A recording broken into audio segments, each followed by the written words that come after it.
Hi, this is Mark Waid, writer of Superman Birthright, and you're listening to Krypton Report. Up in the sky, look! It's a bird! It's a plane! It's the Krypton Report!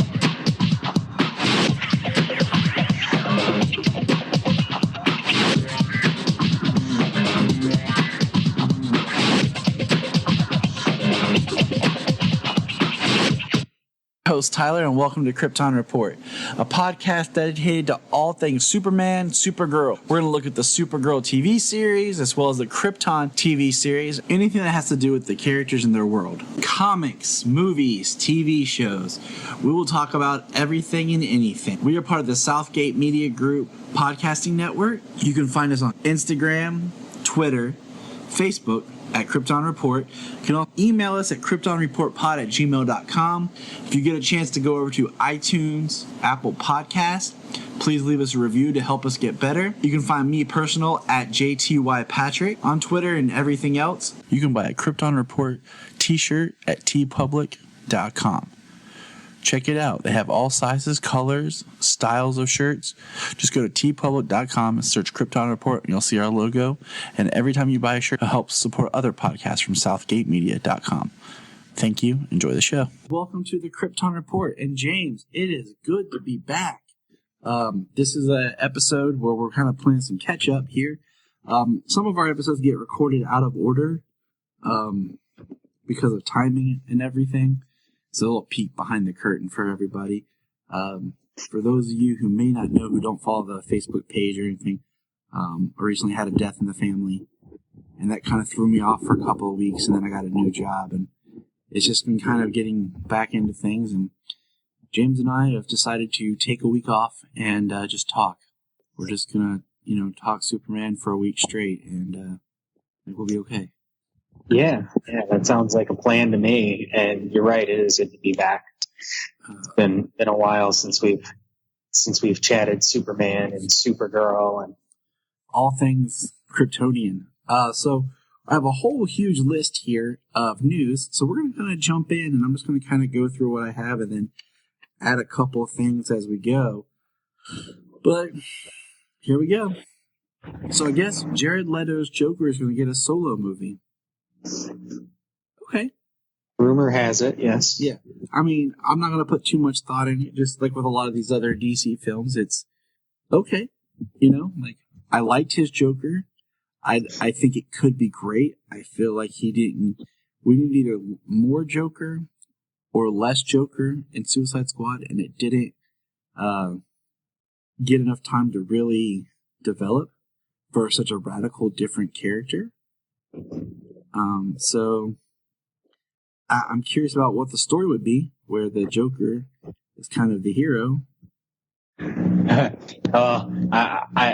can't put the Joker in a movie as the hero. Exactly. I mean, I guess unless you're trying to adapt, what was it, White Knight?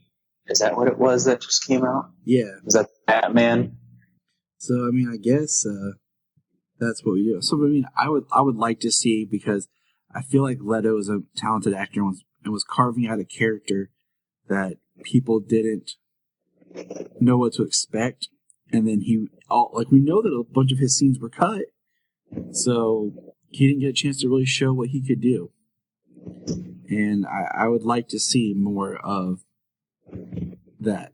And I mean, that just kind of segues into, we're still getting the quote-unquote Joker origin film with Joaquin Phoenix. Okay.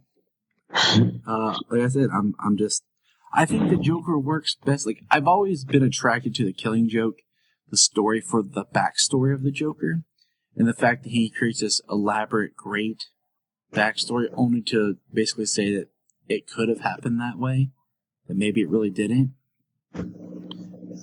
So I'm curious about what you would do with the Joker. He works better as like a mysterious character. He's one of those characters you want to know more about, but then when you try to know more about, sometimes it just loses something. Right. I think a Joker movie could be, I think they could make it actually pretty trippy. Him being more of a having more of a different personality each day throughout the movie. The psychoses that he has, Jared Leto, with what he was given, his mannerisms, tattoos, take them or leave them, but take them or leave them. I mean, it's just a radical change on him. And it didn't offend me any, so what but there's a lot of interesting character bits about the Joker spread throughout his history. And, they've used a lot of them in different places. They could really make an interesting movie, something that you wouldn't expect because, it's the Joker. He's unpredictable. Yep. So I don't think he could be the hero of a film, but it would be a radical, probably a radically violent film. It should be. All right. So staying in our movie mode, we're gonna I kind of got all my stuff kind of clustered here. Staying with more of the movie. Supposedly now the Batman is supposed to be a younger Batman, but still set in the DC extended movie universe. So we got that. Yeah, with Ben Affleck unlikely to don the cowl in it. So yeah. I'm just, my take on the Batman or any of that right now is this. Whatever, and it's whatever until it starts filming. Well, it's Batman, so it's in active development. What way they're gonna go with it, who knows? But it's Batman, so you think that it's in the works, however long it takes. Yeah, it's just one of those. I'm at the point now where I don't care anymore because it's just been too much of, Affleck said he's not in it. Okay. And then Affleck wants to stay, and then he's not going to be in it again. So I don't really care until I actually have concrete, cameras are rolling, and it's not been. That's the difference, though. Like the Batman movie, we know the Batman movie is in active development, and what way it takes, what shape it takes is going to be interesting. But the Joker movie, those are still kind of rumored, and especially the Jared Leto, that's just a rumor. Nothing confirmed. Obviously, they would want to explore it at some point, but it's all rumor. That's what the DCEU is. Beyond the 3 films that we know, the DCEU is filled with rumors. Rumors. Yep. It's interesting when you hear them. Just keeping speculation alive. Yeah, I don't know. It's something. But all right, so keep moving on with that. Let's see. I'm reworking. So Green Lantern Corps movie is going to be written by Jeff Johns. I guess produced by Jeff Johns and supposed to star Hal and Jon Stewart. Okay.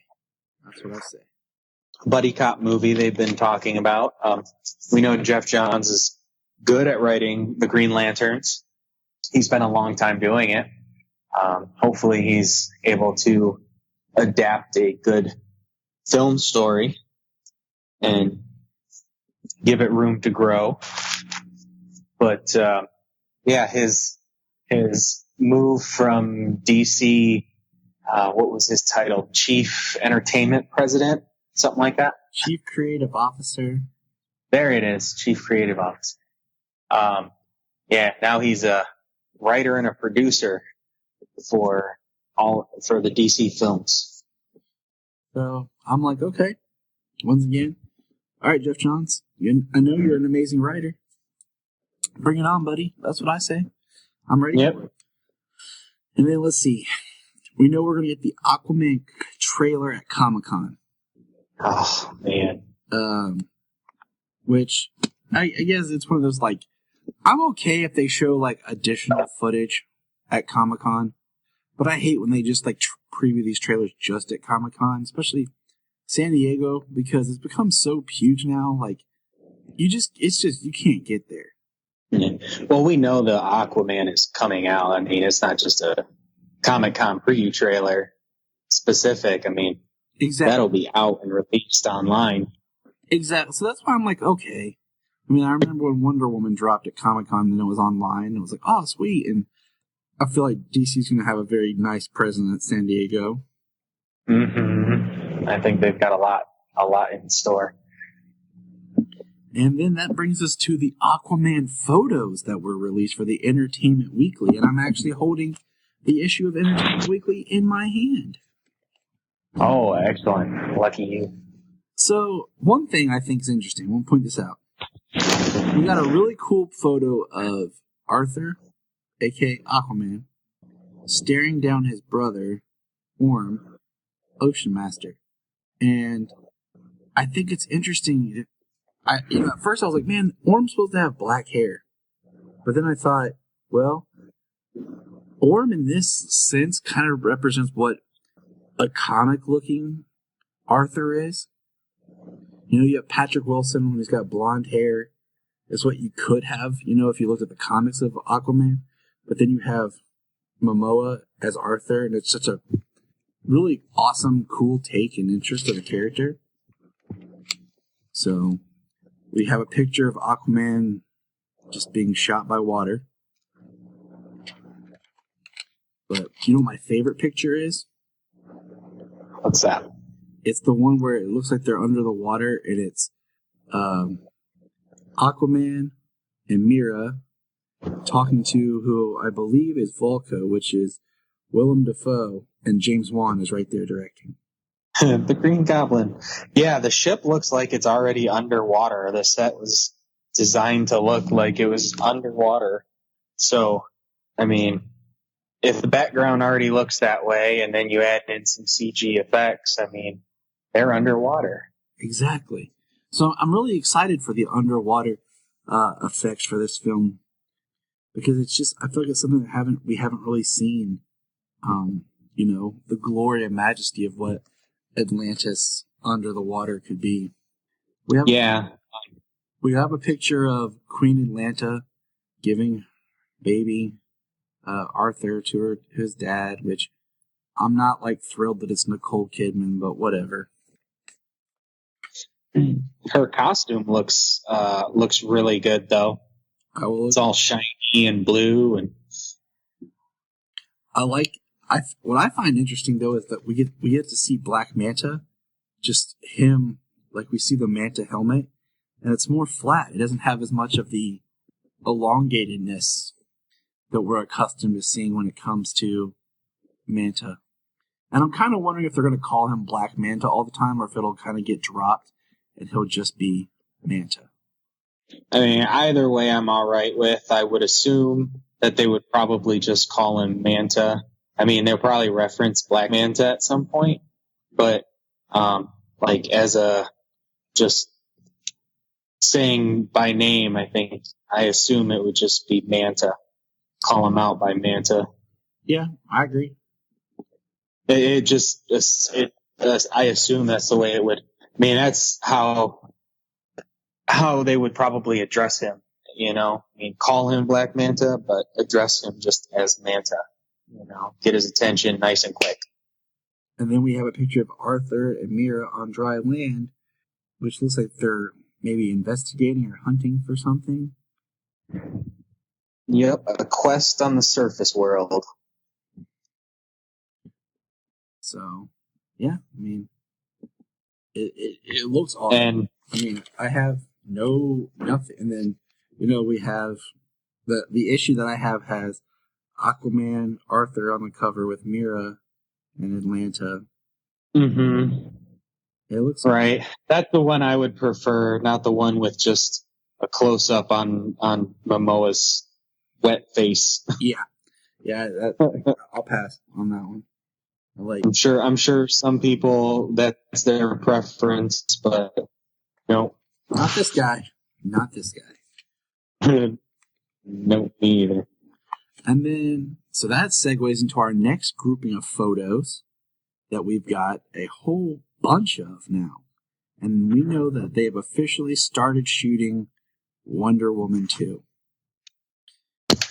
And we just got our first look at Kristen Wiig as Barbara Jean Minerva in a very cool, like it's like her in a museum, and it's very far off, distant shot. Well, there's one more photo. I'm not sure if it's an EW photo or if it was You're right. online. I definitely want to talk about this one. Jump back, my no, Bring it on. like pulled straight out of the comics. When Atlantis was sunk, it split into 7 kingdoms, and they have statues of the 7 kings with their tridents and things up in the air, and it's like warring kingdoms. There's Orm's soldiers on great whites, and Orm is on like some kind of dinosaur, sea creature, and Ulko is supposed to be on like a hammerhead shark, and then there's like they call them sea dragons, like giant seahorses that they're riding into battle on the other side. It looks so awesome. It's so small. It's hard to see, but I mean, it's gonna be so epic. Oh man, like just the underwater world that they're creating. I mean, it's everything that you could pull from a comic book, everything you could imagine ancient Atlantis civilizations underwater. I mean, it's a spectacle to behold, and I can't wait to see what it looks like when the trailer finally hits next month.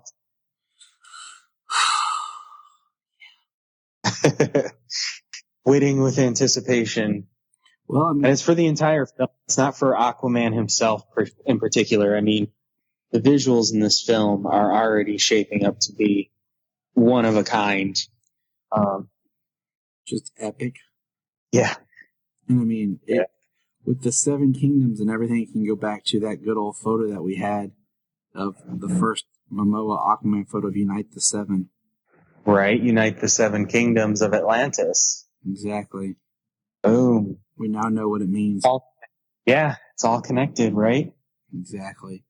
So we got planets. It's 2 years before 2 years before Justice League came out. Planting seeds for forever. Now back to what you were talking about. Minerva is the picture. Wonder Woman. See, now that's where you got to cut in the Wonder Woman music. Wonder Woman. We got the Barbara Jean Minerva picture. And it's cool. It's just behind the scenes. This is her standing there. But it's just enough to be like, oh, we can kind of see the dowdiness of the character. And then... Yeah. Let's see. I'm holding off on one pic. Oh, what the heck. The first one that Patty Jenkins tweeted out was of Steve Trevor. It says, "Welcome to Wonder Woman 1984, Steve Trevor." And he's like in an 80s jogging suit. And I'm just like, okay, I'm cool. I'm going to roll with it. You know what I'm saying? There's things that come to mind like, okay, does this contradict anything that happened in Justice League when she makes the comment about, I would have known a man who loved to fly it. And, yeah, I'm just, I got faith in it. I'm just going to let it go. I'm happy to see Chris Pine back. Hey, we love the first one. It's it's like the best DCE movie. And, I mean, they had great chemistry in the first one. The whatever theory they give us, I'm going to run with it. Yeah. Not going to make up my mind on the film from a handful of, day 1 through 3 set photos. What? You're not one of those people, James? No. Nope. every bit's going to get me more excited until I go see the film, and then I'll decide then, and I'll make up my own opinion. Wow. Imagine that, right? How mature of you. How adult. And then we got a picture of Diana like kind of just wearing 80s leisure clothes, and it's all behind the scenes. And then we got some stunt photos, but we got a really good photo of her in the suit, and it's still the same Wonder Woman costume. They've mentioned it might be a little bit brighter.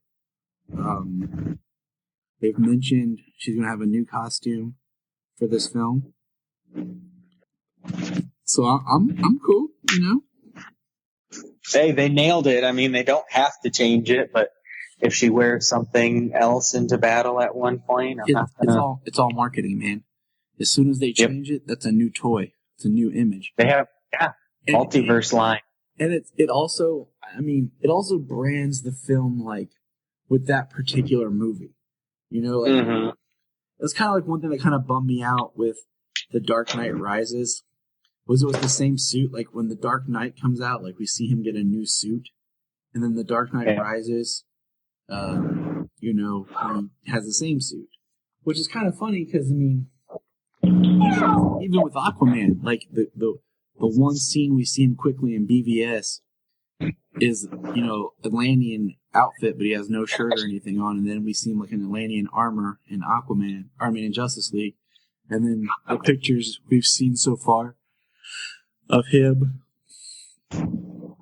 in Aquaman, it's a Atlantean armor. So it kind of helps establish what film you're in just by looking. Just like Batman's suit was different in Justice League, both of them were. So I can kind of see where they would go. And so we got that. So that's all I have for the DC films.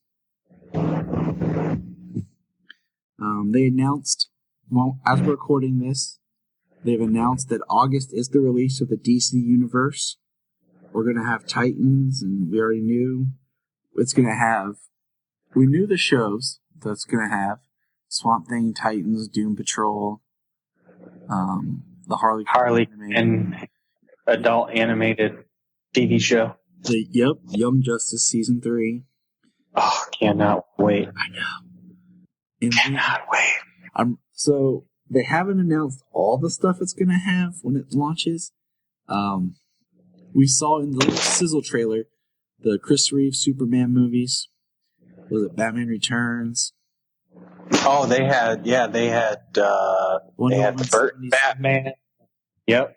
Wonder Woman 77. They said they'd have classic animation like Batman the Animated Series. They had images of the Fleischer cartoons. Saw the Constantine show. There was some of the animated features. I believe I saw Doom. I know I saw Crisis on Two Earths. Public Enemies. I was about to say, and was it The Dark Knight Returns? I think. Yep. I did read though that they're not going to have anything on there that's currently airing. So like we're not going to see like any of the CW shows on there, which makes sense. That's still kind of in, that going on. So. Well, they have them on Netflix, and they're available a week after.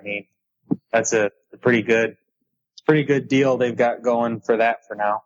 Yeah, so it's not going to bother me, but I'm really curious about I'm the old Superboy show, and they better put Young Justice on there so that I can rewatch season. Oh yeah, they need to put seasons 1 through 3 on there. Because I gotta catch up and cry. That's all I gotta say. And the only thing that I have to say beyond all this digital streaming content, it'd be nice if you could get it at some point in physical media at home.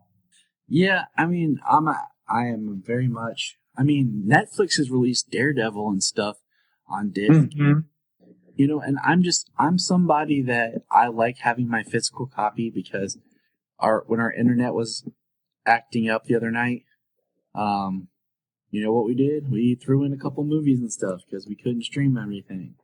So Yeah. I like having my physical copies to back up things. Call me weird. I don't care. Yep. Physical copies, even if it's something downloaded to run off of thumb drive on a smart TV or something. Yeah. I mean, it's still physical media. I have a piece of it in possession that I can watch it if, the internet was down or what have you. I mean, people, crap, what was I going to say? I can't remember. Oh, they announced that supposedly Superboy, aka Connor, will be coming to Titans. And it looks like it's quite possible the last episode or two of the Titans series that we're going to see Superboy, if we do. Yeah, the description definitely references Superboy, and I am excited at the prospect of having another super character in live action. Especially like Superboy in the capacity that he really hasn't got anything going on. I mean, he was in one episode of Smallville, which was a nice little tease, but then that was it. Like, it was a build-up to nothing. Yep. They mentioned his name once or twice after that, and that was it. But, yeah, the only thing that Superboy has going for him is Young Justice. And I hope the live-action show will do him justice, considering, and I'm excited at the prospect of another super character, and he could possibly even be, more depowered. He wouldn't have to fly. I mean, similar power set to his Young Justice character. Yeah, I've always kind of thought more interesting. I always liked the idea of a Connor Kent Superboy being kind of like how Superman was originally thought of when he was first created.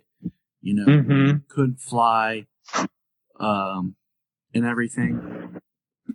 So that's kind of where my head's at, and I would like to see that come to fruition. I've stated I've never been a big fan of Clark Kent as Superboy. As a child doing the heroics in the suit and everything, I always liked Superboy being the clone or now his son, and that way when he becomes Superman, there's more oomph behind it. Mm-hmm. I always think it's funny that they did Superboy the TV series, but he was an adult in college. Like, he was still a man. They just used Superboy for copywriting and stuff. Right. Let's see. Small things here on my list. Well, I have a trade of the Boy of Steel, of the Connor Kent version of Superboy. So that's a version of Superboy that I am familiar with and enjoy. So bring it on. I can't wait to see it. Bring it on. Speaking of, all this stuff in Titans, I believe earlier today I saw a photo with a caption saying final day or filming wraps on Titans. Yep. And we got a picture of Robin. I was going to jump to that and let us talk about that for a quick second. We have a picture. And you know what? I like it, but I don't like it. And I say that because it looks extremely photoshopped. I would have preferred more of a more open photo than what it is. Yeah, I mean, it certainly looks like a promotional still for the show with the coloring and everything going on around it. The costume itself, I think it looks kind of like a mix between the Arkham games and the DCEU. Yep. The costume itself, it looks that way, and it still looks really good. And I can't wait to see it in action. I go back and I always make the joke that when they first revealed like the Flash and Supergirl, like the first image of them in the costume, they weren't really good photos. Like, say what you want, but if you go look that up right now, people, they weren't the greatest photos. Like even Neither with Tyler Hoechlin. I mean, the best one was Supergirl, and the Tyler Hoechlin Superman reveal photo, like I'm looking at it, was kind of like, oh, like it looked like he just like walked in off like the street because he has like a 5 o'clock shadow looking thing going on, and they're like, oh, Tyler, hey, look at this quick photo. And he's like, what's it for? And they're like, don't worry about it, whatever. and he looks like thin, and then you see the behind the scenes photos of when he actually appears, and you're like, wow, like those came out the next day, and I was like, okay, now I'm seeing it. Like now I'm getting comfortable with the idea. Right, the behind the scenes photo actually looked better than the official image. And that's why I'm saying, I'm not like, oh, I hate it. I'm just like, oh, it looks really good, but I'm really excited to see when we actually get a better shot of it. Right. Well, depending on when Titans is set to release, I mean, we know that I figure it'll be released when the streaming service is released because they are pushing the original content and having that umph of something you can only get on the streaming service immediately. Right. I wonder if it's going to be more episodic, like Hulu, the way they release it. I guess I've never actually watched a Hulu episode being released, but that's what I've heard. Or Netflix, where it all drops at once. Yeah, I'm very curious about how that'll happen. But my take is, if they just release the DC streaming service and it's not really offering anything new when it launches, that could be bad. I have a lot of that stuff. But having Titans there is something that you can only get from it. It's just gonna perpetuate it and sell it. Yeah.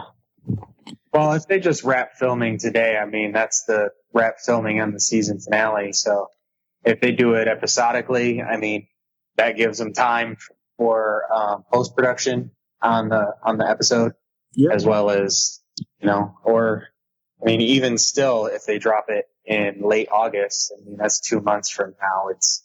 It's not a movie. You know what I mean? It doesn't have that budget. So, I mean, they are going to start doing filming shows on the CW in July, and they're going to come out in August. So it's October. That's what I meant. October. I said August. Yeah. Maybe I'm thinking getting my kids off to school again. Oh, those days are coming for me, man. Those days are coming. So now we jump to our favorite world. It comes with its own. School comes with its own challenges as well with kids. So. So now this is real quick. So I guess Brian Michael Bendis is going to be bringing the Nuclear Man from Superman 4 into the comics. There was a sketch drawing of the Nuclear Man revealed, and I'm like, okay, doesn't bother me. I just think it's kind of funny that it's taken this long. Well, the sketch looked awesome. It did.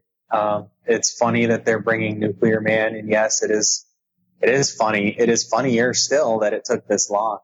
I mean, I feel like it was one of those characters that's just like, oh yeah, we could do this. There's enough of people, because it can be a fun, villain character for, what do you call it? For the comic book. Mm-hmm. I wouldn't like wanting to be like, oh, Nuclear Man's in Superman the movie. I'm like, no.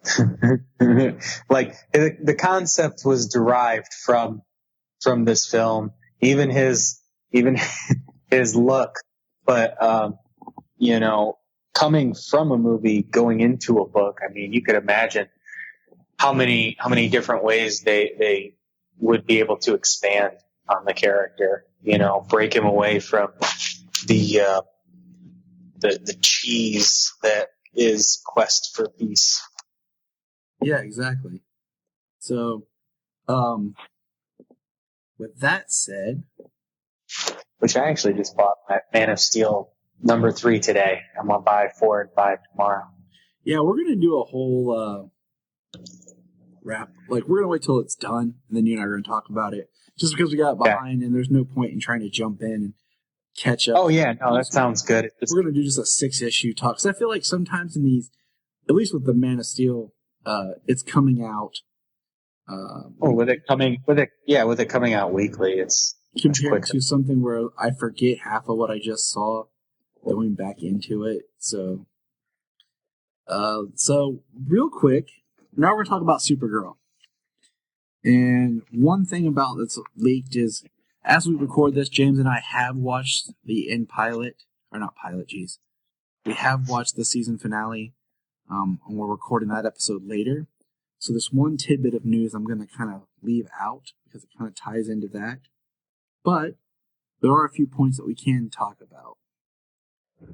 One we can talk about is that Wynn is stepping down as a series regular and will now be just a recurring guest, and Brainiac will be a series regular on the show. So that's interesting. Yeah, I'm gonna miss Wynn. He's a really good character. I think they gave him some good things to grow and develop his character.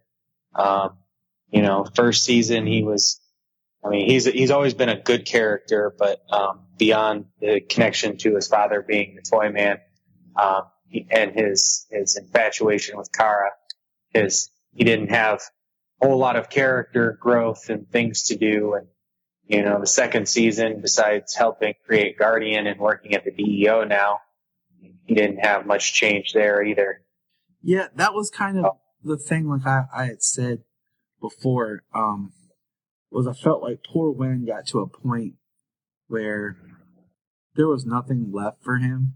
And sometimes that happens, is you get a character and they out-fulfill their purpose.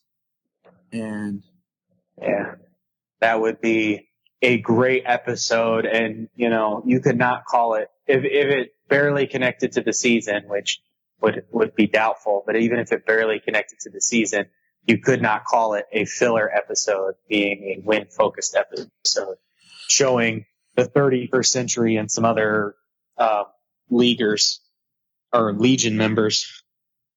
I agree. I completely agree. I am on board with you with that. So, and so Brainy's going to be around, which could be cool. Wynn steps down. Mon-El's leaving the show. So I expect we won't see Brainy in his blue form that often. Every now and again, kind of like John. Yeah, I mean, they established and showed us that they can do the modulation and all that, so I'm okay with it. Yeah, which was also a great character point for Wynn, being intelligent enough to notice and recognize exactly what Brainy is using, technology that doesn't exist yet. I feel like Brainy sometimes rode Wynn hard. That he said he was only I don't remember. He said a low level intellect, and I just feel like, what do you call it? What do you say? Like a 1.7 or something on? Yeah. And he's a 12. Yeah. I feel like. I think Brainy knows that he has more potential and rode him because of it. So. Yeah, I agree. I agree on that. And let's see. Yeah, that's it for Supergirl. Because the other part is, and I think that wraps up my news. Yeah. Yeah, that's it for the news, man. Cool. All right, guys. Just you and me. I don't know what I'm saying. I'm hardcore. I'm missing my son. He's staying with my sister-in-law. And it's just kind of weird. It's I came home from work and I'm like, where's my Solomon? He's staying with Terry. I'm like, man, I want to come home with my boy. Yep. Yeah. Parent moments, that'll happen when you're always used to them being around. Yeah, I didn't really pick up on it, but it's quiet there. Dude, I I have watched The Death of Superman. I'm going to watch it a third time. For all the people out there, just so you know, The Death of Superman was leaked online. I had a listener friend of mine send it to me. I don't support piracy, and I'm still going to buy it. Oh, absolutely. I've already pre-ordered it, but there was such a big deal in the fan community, and my friend sent it to me. I felt like I owed it to him to watch it, and of course I have to share it with James. And yeah, we're still buying it. Oh, so don't. I thank you very much. And yes, buy it. And that's all we're going to say right now, because we're going to have a huge discussion when it officially releases, so that when we talk about it, all of our good listeners can listen to it as well. And they won't feel like they're getting... They will have seen it. They will have seen it. They will have enjoyed it. And I can't wait to talk about it. Yes, it's going to be amazing. And we will both have seen it countless times by then. Yeah, I'm about to say, there's no point in even trying to realize how many times I'll see it by the time we watch it. Well, Solomon loves Doomsday, so... Oh, I know. I told him, I said, you want to watch Doomsday movie? He goes, Doomsday movie! Oh, yeah, he's gonna be asking you to watch it every day. He was like, Daddy, is that Doomsday? I was like, yep. He's like, what? And then he's like, when's Doomsday coming? And then he looks at me and he goes, is Doomsday here? Is that him in this? I'm like, yes, buddy. He's like, good. Crazy child of mine. Yeah. So good. So good. That's all I can keep saying for the time being. So good. I really enjoyed it. All right. That's going to be our news. All right. Do you want to talk about the finale, or do you want to talk about the summary of the episodes?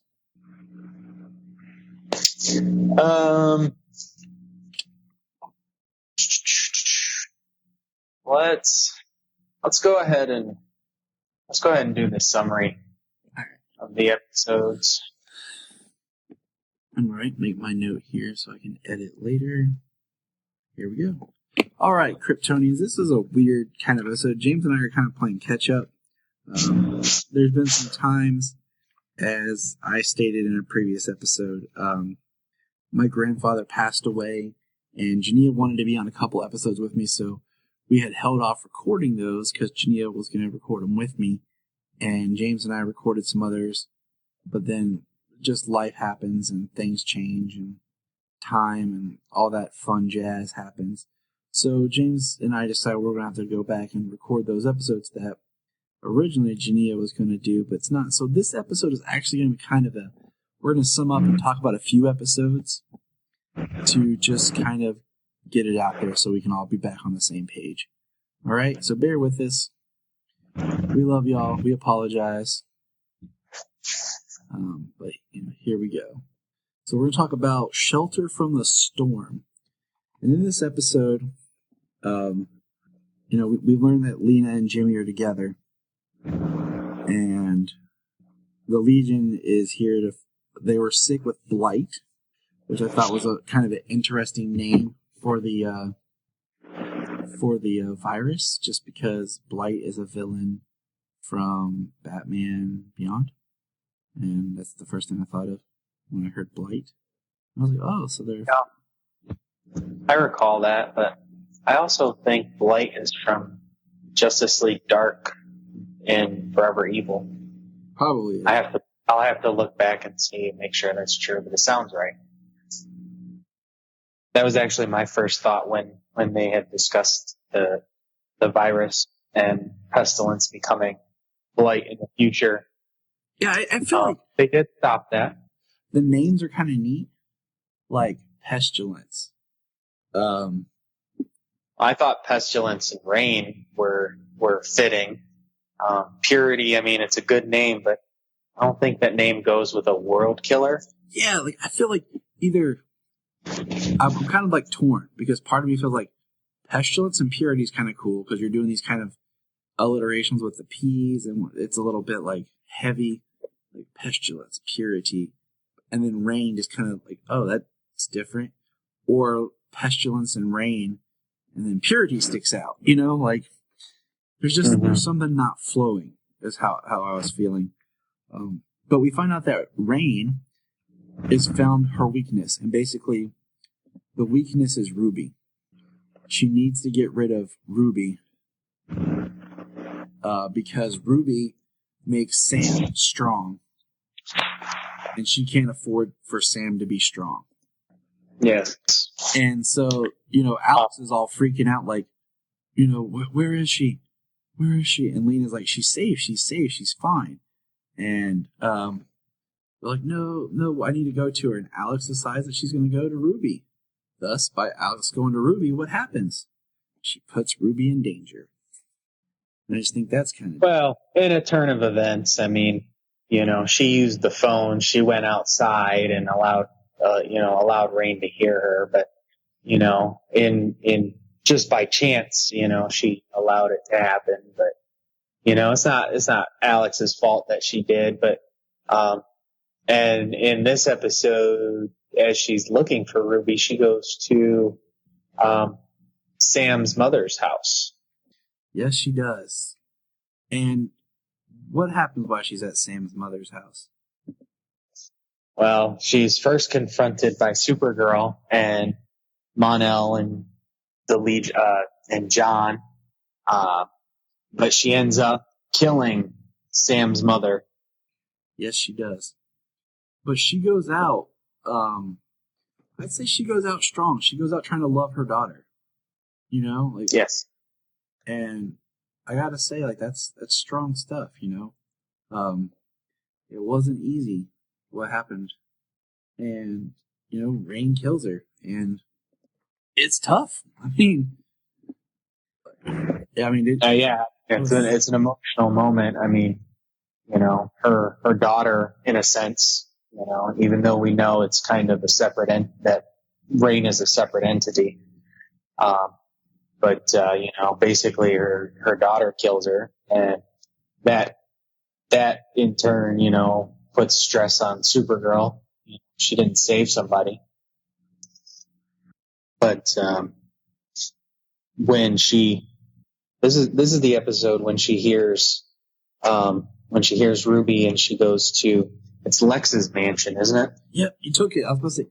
So Lena sent her to Lex's mansion to hide out, and it's cloaked and it's got some interesting traps, some things we might have seen before.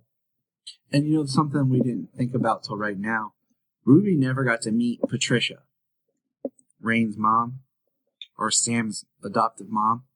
She never got to meet her. That's sad. Oh no. Yeah, that is sad. So I couldn't imagine kids, let alone grandkids. You know what I mean? Yeah, it's tragic. Let's see what else here. Going through my notes. Do you want to do did you want to bring up the Superman reference when Rain gets to the mansion? Yeah, go ahead. Go. Oh, okay. Well, I was trying to let you have it there. Oh, no, you got it. We're in this. Well, it's all good. Yeah, when Rain goes to the mansion and she's trying to track down Ruby, she spins through the floor in a similar fashion that we've seen before. Christopher Reeve, and then as she's walking through the basement, she comes up on some Lex Luthor traps, the same traps for Christopher Reeve in the original Superman movie. Yep, they run her through the gauntlet, which I thought was really interesting.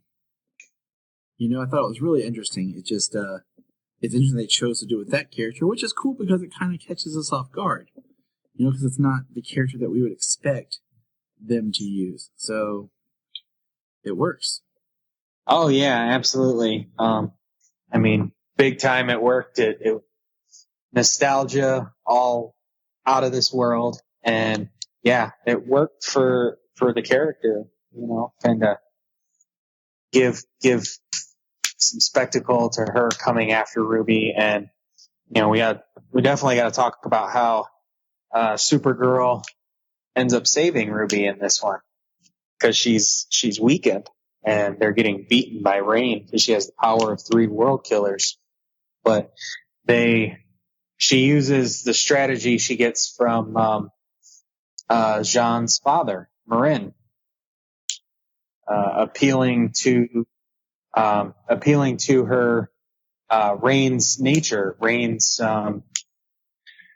mission, and Ruby is an innocent life, and Rain couldn't take an innocent life. So instead of extremely smart.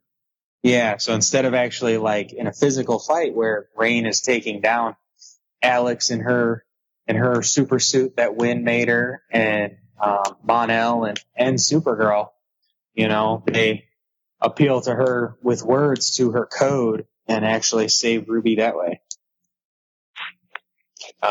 The lesson that Marin used to survive the White Martians back on Mars, which was a nice scene too when John transformed into a White Martian to bring out the memory and the thoughts that Marin had because of his debilitating disease, his Martian Alzheimer's. Their scenes get me, man. Like, every time that they're on screen together, like the father-son, it gets me. Mm-hmm. Yeah, they are very good. I could watch a whole show about them. But, so in this episode, the Legionnaires are there to stop Pestilence. They did that. Rain, like you said, has the power of 3 world killers. So that just really sucks for Supergirl. They try to appeal to Sam, which I get the idea of appealing to reason. Like, Sam, but at the same time, that's why it was so smart the way that they did it, appealing to Rain's code. Couldn't get through to Sam, but they figured out how to stop Rain from, doing something that she shouldn't be doing. Putting her back on mission, so to speak. It is, what it is. Yeah. Good episode. Good episode. It is a very good episode. So, moving on, the next episode is Season 3, episode 19, The Fanatical. Which should have just been called the episode entitled Guardian Does Something. That's what it should have been called. Because it really was a Guardian episode. And I'm okay with that. Because, this whole season we've said things like, where is Guardian? Where is... Like that, Jimmy just kind of abandoned that after all that, I'm Guardian. I need to be Guardian. Trying to force Guardian down, and then he disappears. Then all of a sudden it's just like, I can do something else. Yeah. Well, the only 2 things they gave him for a while there was being a boyfriend to Lena, barely a friend to Kara sometimes. He's always a friend to her, not like he treated her shady or anything. But, just they didn't have too much interactions. He was always with Lena, and then, he had his really good scenes with Wynn as his friend, his buddy throughout the season. But that's all he's had to do in the entire season. Yeah, it's really weird when you think about it, because him and Wynn have had more time and everything together than Kara and he had. So, it's back to what we were talking about. Well, Kara's got the rounds. Well, Kara's got the rounds to make. She's the lead, so. Somebody's going to fall off. Somebody's going to fall short somewhere, right? Yeah. So, it was a good episode. Some of Colville's cult followers are, they had a journal stolen from them by somebody who didn't believe the same teachings that Supergirl was lost, that she wasn't the Messiah that they had talked about before. And they're about the world killers now. They praise the world killers. Yeah, talk about jumping ship. I mean, right? Supergirl's not our savior. Let's go to the one who's killing everything. And I just, well, I mean, it is her code or mission, to kind of bring peace, but it is kind of by any means necessary. This is the one where Jimmy wrestles with the idea of revealing himself as Guardian. Taking the mask off, and letting everyone see him and what they do. Right. Well, his followers, what do they shoot him in the head and knock his mask off so they see who he is. And they have video proof or something they're going to release, threatening his identity as Guardian, to return the woman who stole the journal. I can't remember her name now. And it's a really good Jimmy episode. Yeah. And I think, isn't this the episode where he talks about the racial profiling on him as a child? Yep. Which was really, very impactful scene. Yeah, really strong scene. I mean, this show, Supergirl has always been the outlier in the DCCW shows where they were able to tackle some other political and different subject matters, more sensitive subject matters. And this is where, that lied, definitely until Black Lightning came out. That's 100% in your face, but this one has dealt with many different ones, and it was really nice to see that strong scene come from Jimmy. It was. And it was a great scene. And I feel like, our listeners might not know this. I'm not black. And it's something I've never had to deal with. But in that scene, the way he's talking about, he sells it. I feel like I'm there. Like, I understand what he's talking about, as much as I can. Yeah. Well, he very easily could have had to deal with something like that in his life. He could be drawing on personal experience at that point. We all, it's sad that it exists, and we all know that it exists. And, sometimes it's out of control. But very powerful scene, emotional, strong. It was a highlight for characters in this episode. And in that episode, they get the book that's setting up the world killers, and they're getting them ready to introduce us to some characters that we're going to talk about now in Dark Side of the Moon, which is episode 20, and our last of our summary episodes. Well, we gotta mention what happens here in Fanatical just to get to that, because they through the journal, through the book, they get what is it called, the Huron-El? Yep, Huron-El stone. I was getting there. Okay. We'll talk about it when throwing back to how it connects. Why did they name it Huron-El? Like, really? You had to use L at the end? Seriously? Yeah. L. I thought that was interesting. They could have definitely named it something else. I don't know why they had to name it. Give it kind of a surname or something. But, in Fanatical, the one cult follower is using the stone to try to channel world killer powers into herself. And Kara can't touch the stone there, but Mon-El helps her to remove it from the chick's hand. And it's very interesting what that stone becomes. Yeah.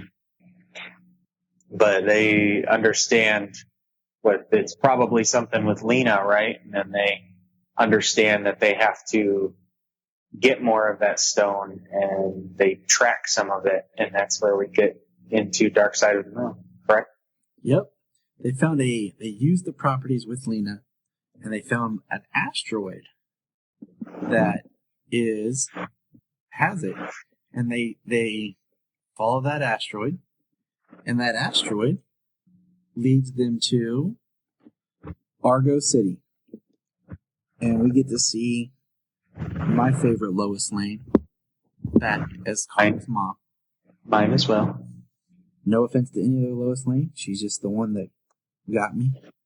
And this episode takes place predominantly in Argo City, where Kara is reunited with her mom, and she's happy and she's excited. And Mon-El, I really like Mon-El this season. And this episode is a prime example of what I like about his character, is he finds a sick boy, and he uses like Legion technology he had on him so that the boy would be healed.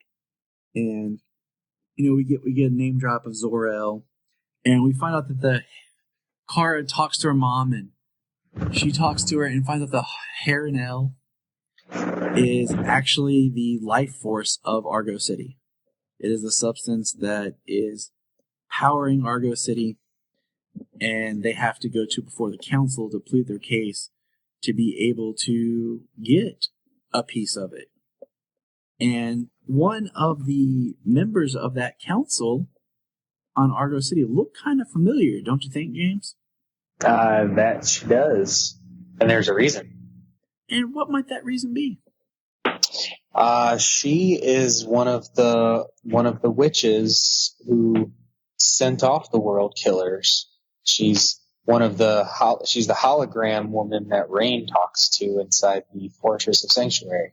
Exactly. And I was like, oh my gosh, this was an amazing twist. Because I don't know about like with you, but like for me, I thought like all the holograms were, people long and gone. Like I didn't see them as someone who might still be alive. I took it as this is.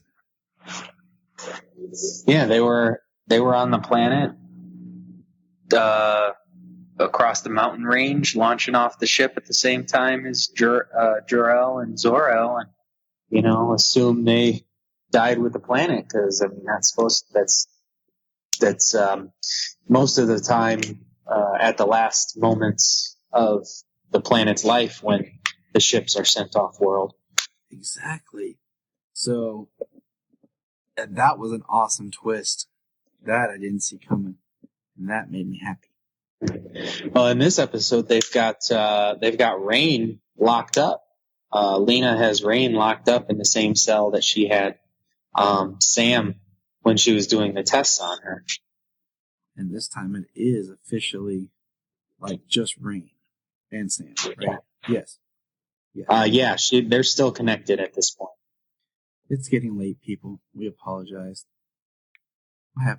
We're doing some of this off of memory, and I'm looking at my notes and I can't read it.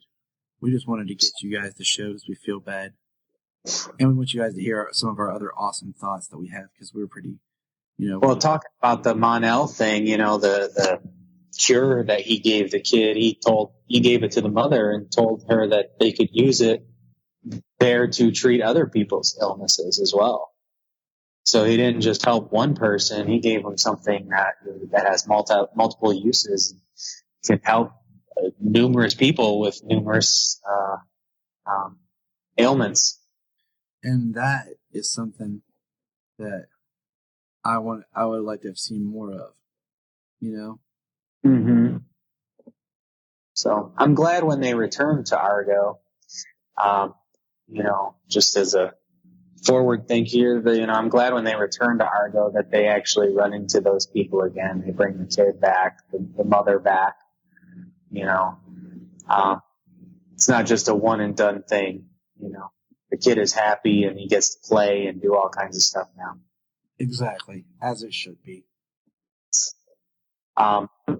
It's really interesting. They appeal to the council to get a piece of the stone, and the council is split, and the one person who's left to decide the fate if they get a piece of the stone or not is her name was Selena, correct? Yeah. one of the witches, one of the world killer witches, and she actually grants them some of the stones because she obviously has a plan for Earth and for the world killers. So, you know, she's able to help and move forward with her plan in her own designs. Didn't it just make you kind of like feel a little odd and like creepy and uncomfortable because you weren't sure what she was doing? Yeah. Well, what was interesting, I wasn't sure, was when she was doing like her prayer there at the end after they're on their way back to Earth with the stone. She does her prayer, and at the same time, I mean, it's like galaxy away or something, however far they said. But she does her prayer, and then rain kind of snaps out of it or whatever, and she breaks free of the cage just as Mon-El and Supergirl arrive, and it's the very end of the episode.